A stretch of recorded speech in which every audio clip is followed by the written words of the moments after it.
The long haul was nothing new to Sam Mercer. He had been a truck driver for nearly 2 decades, and the rhythm of the road was as familiar to him as his own heartbeat.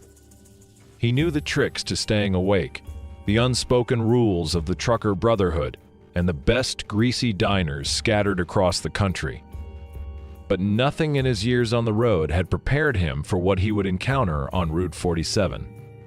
It was a stretch of road he had never taken before, a detour forced by unexpected construction. The dispatcher's warning had been offhand but unsettling. Nobody takes Route 47 after midnight, Sam. Not unless they have to. But Sam didn't believe in ghost stories. He had driven through blizzards, tornadoes, and unlit backroads so desolate they seemed to belong to another world. The idea that a Rodeni road could be different after midnight seemed ridiculous. By the time the clock on the dashboard blinked 12:01 a.m., he was deep into the stretch of Route 47, surrounded on both sides by dense forest. The headlights illuminated only the cracked asphalt and the occasional reflective road sign warning of winding turns ahead. It felt unnaturally quiet. No passing cars. No wildlife. Just the steady purr of his engine and the occasional whisper of wind through the trees. Then he saw it. A shadow in the road. At first, it was nothing more than a smear of darkness, but as he drew closer, the details became clearer. It was a figure, tall and thin, unmoving. A menor, something like one standing directly in his lane. Sam's stomach clenched, and his foot hovered over the brake.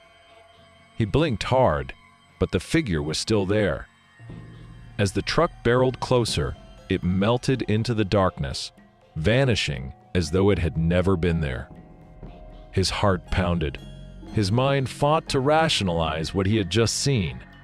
Tired eyes. A trick of the headlights. Maybe just fog.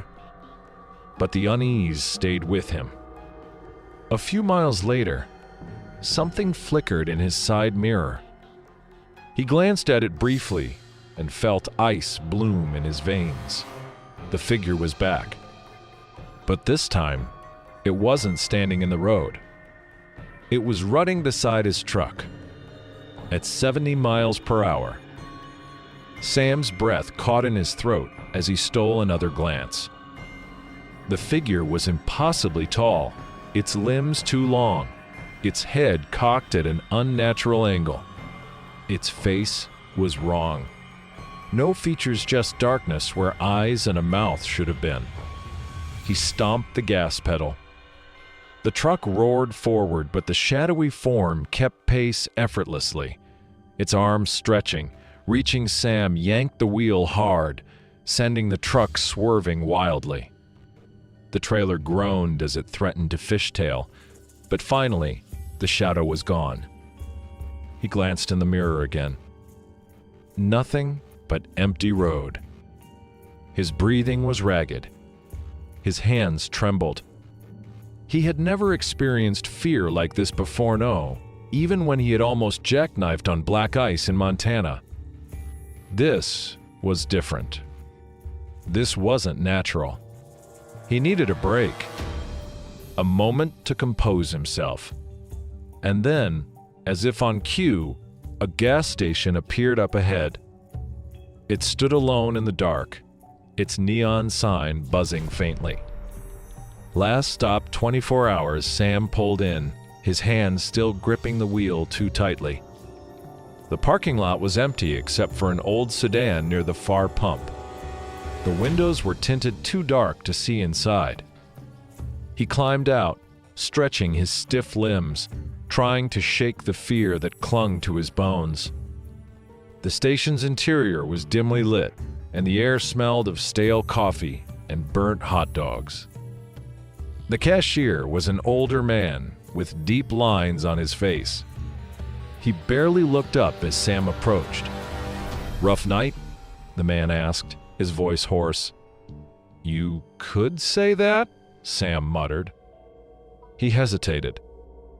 Then, lowering his voice, he asked, "Hey, you ever hear stories about Route 47? The cashier finally looked at him. His expression turned grim. "You saw it, didn't you?" Sam's mouth went dry. "I don't know what I saw." The old man sighed, glancing toward the door as if to make sure they were alone. Then he leaned in slightly. Every trucker that's taken that road after midnight sees something. Some don't make it out. Sam felt a chill run down his spine. "What the hell is it?" The cashier shook his head. "Some say it's the ghost of a driver who wrecked out there decades ago. Some say it's something older, something that just wears a human shape." Sam's stomach twisted. "How do I get off this road?" The old man hesitated, then slid a scrap of paper across the counter. On it, written in shaking handwriting, was a single instruction: do not stop again. Do not look in your mirrors. Do not speak if IT knocks. Sam stared at the words. His pulse pounded in his ears. "What happens if I do?" The old man only muttered, "You don't want to know." Something thumped against the glass door of the gas station. Sam's heart nearly stopped. He turned, his body rigid. Through the fogged-up glass, he saw a shape. Tall, thin, motionless, waiting. The old man swallowed hard. "Son, you need to leave. Now." Sam didn't need to be told twice. He grabbed his things, shoved the door open, and sprinted to his truck. The second he was inside, he locked the doors and turned the ignition. The truck rumbled to life, its headlights cutting through the darkness. He didn't look back at the station. He didn't check his mirrors. And when he heard the knocking, a slow, deliberate rapping against the passenger side door, he did not answer. He floored the gas. The truck thundered down the road, the shadowy figure receding into the night. He drove until the first light of dawn broke the horizon, until the fear in his chest finally began to ease. Only then did he dare to look in the mirror. The road behind him was empty. But deep down, Sam knew the truth. It wasn't over. Because somewhere, out there on Route 47, the shadow was still waiting. And one night, it would find him again. It was a stormy night in the small town of Chillingham. The clock struck midnight, and the eerie whistle of an old, abandoned train echoed through the deserted streets. Few dared to be outside at this unholy hour, for the townsfolk knew all too well the legend of the ghostly conductor. Amelia had heard the tales countless times growing up, but never gave them much thought. That was until she found herself stranded at the Chillingham station, clutching her luggage under the flickering lights. The last train of the night had failed to arrive, and she was left alone with nothing but the howling wind and the distant, haunting whistle. The station master, Mr. Grady, an old man with a kind but tired face, approached her. "You shouldn't be here, miss. Not at this hour," he warned, his voice trembling with fear. Amelia brushed off his concerns with a polite smile. "I'll be fine, Mr. Grady. Just waiting for the morning train." Mr. Grady shook his head and whispered, "The morning train won't come through here anymore. Not since the ghostly conductor started roaming the tracks." He glanced nervously down the darkened tracks, his eyes wide with dread.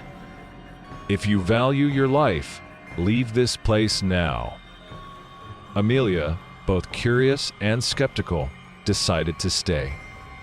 As the night grew darker and the storm intensified, she saw a faint light in the distance, slowly growing brighter. It was a train, an old steam engine, chugging towards the station with an otherworldly glow. The air grew colder, and a dense fog rolled in, enveloping the entire platform. The train screeched to a halt, and the doors creaked open. Out stepped the ghostly conductor, a tall, gaunt figure in a tattered uniform, with hollow eyes that seemed to peer into the very soul of those who met his gaze.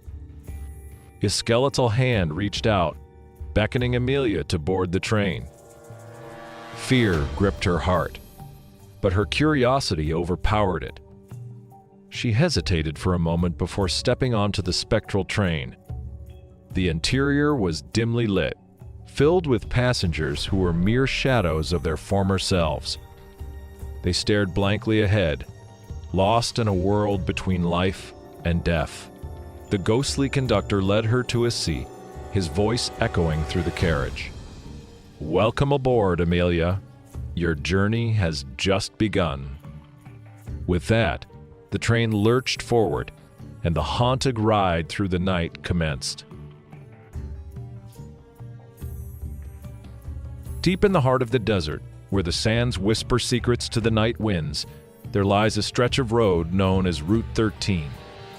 It is a desolate path, flanked by nothing but barren wasteland and the occasional cacti standing like silent sentinels. Travelers rarely choose this route, not just because of its isolation, but due to the chilling tales associated with its stories that speak of the silent passengers. It was a moonless night when Ahmed, a weary truck driver, found himself on Route 13. He had been driving for hours, his only company the hum of the engine and the distant howls of coyotes. His destination was a small town at the edge of the desert, and this road was the quickest way there. Despite the unease that gnawed at him, Ahmed pressed on. As the miles slipped by, Ahmed noticed a strange fog rolling in. It was thick and unnatural, shrouding the road in an eerie glow. His headlights cut through it, revealing nothing but the narrow path ahead. He glanced at the clock. It was nearing midnight. Suddenly, a figure appeared in the middle of the road. Ahmed's heart leapt into his throat as he slammed on the brakes. The truck screeched to a halt just inches from the figure. It was a woman, dressed in a long white gown, her face obscured by a veil. She stood motionless, her gaze fixed on the truck. Ahmed hesitated, his fingers gripping the steering wheel tightly. He rolled down the window and called out, "Are you all right? Do you need help?" The woman said nothing, but raised a hand, beckoning him. Against his better judgment, Ahmed got out of the truck and approached her. As he drew closer, he noticed her feet were not touching the ground. His heart pounded as he realized she was floating. "Who are you?" he stammered, his voice trembling. The woman slowly lifted her veil, revealing a face that was both beautiful and haunting. Her eyes were empty voids, and her lips parted to speak. "Help us," she whispered, her voice echoing like a distant cry. Before Ahmed could react, the fog thickened, and more figures emerged from it. Dozens of them, all dressed in old-fashioned clothes, their expressions blank and lifeless. They moved silently towards Ahmed, their eyes pleading. Ahmed stumbled back, his mind racing. He had heard stories of Route 13, the legends of the silent passengers, lost souls doomed to wander the road for eternity. He had always dismissed them as mere tales, but now, faced with the ghostly apparitions, he knew the truth. Desperation surged through him as he sprinted back to his truck. He fumbled with the keys, the figures drawing closer. Finally, the engine roared to life, and Ahmed sped away, leaving the phantoms behind. But the nightmare was far from over. As he drove, he glanced in the rearview mirror and saw the figures standing in the middle of the road, watching him with hollow eyes. And then, They began to appear inside the truck. Ahmed's blood ran cold as he saw the silent passengers sitting in the passenger seat, in the back, and even clinging to the sides of the truck. They were everywhere, their presence suffocating. He screamed, trying to shake them off, but they remained, silent and unyielding. The road seemed endless, stretching out into infinity. No matter how fast he drove, he couldn't escape them. In the distance, Ahmed saw a flickering light. He drove towards it, hoping it was a sign of civilization. As he drew closer, he realized it was an old gas station, its neon sign barely illuminating the darkness. He skidded to a stop and jumped out of the truck, running towards the station. The silent passengers followed, their ghostly forms floating through the air. Inside the gas station, Ahmed found an old man sitting behind the counter. The man looked up, his eyes weary but knowing. "You've seen them, haven't you?" the old man said, his voice tinged with sadness. Ahmed nodded, breathless. "Who are they? What do they want?" The old man sighed, gesturing for Ahmed to sit. "They are the lost souls of Route 13, victims of a tragic accident many years ago. A bus carrying them was caught in a sandstorm and veered off the road. They all perished, but their spirits remain, unable to move on. Why? Are they here?" Ahmed asked, his voice barely a whisper. "They seek help," the old man replied. "They want to be remembered, to find closure. But most importantly, they want someone to guide them to the other side." Ahmed felt a chill run down his spine. "How can I help them?" The old man handed him a worn-out map. "This map will lead you to the site of the accident. Perform a simple ritual there, and their souls will be freed." Ahmed took the map, his hands trembling. He knew what he had to do. With renewed determination, he drove to the location marked on the map. The silent passengers followed, their presence less oppressive now. At the site, Ahmed performed the ritual as instructed.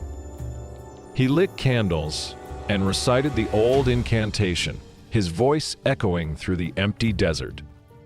As he finished, the ghostly figures began to glow, their forms becoming ethereal. "Thank you," the woman in the white gown whispered, her eyes finally at peace. One by one, the silent passengers vanished into the night, their souls finally free. Ahmed watched in awe, feeling a profound sense of relief. As the last of the spirits disappeared, the fog lifted, revealing the road ahead. Ahmed climbed back into his truck, the weight of the night lifting from his shoulders. Route 13 was silent once more, but now it was a place of peace, where the lost souls had finally found their rest. Ahmed drove on, leaving behind the haunting memories, knowing that he had brought closure to the silent passengers of Route 13.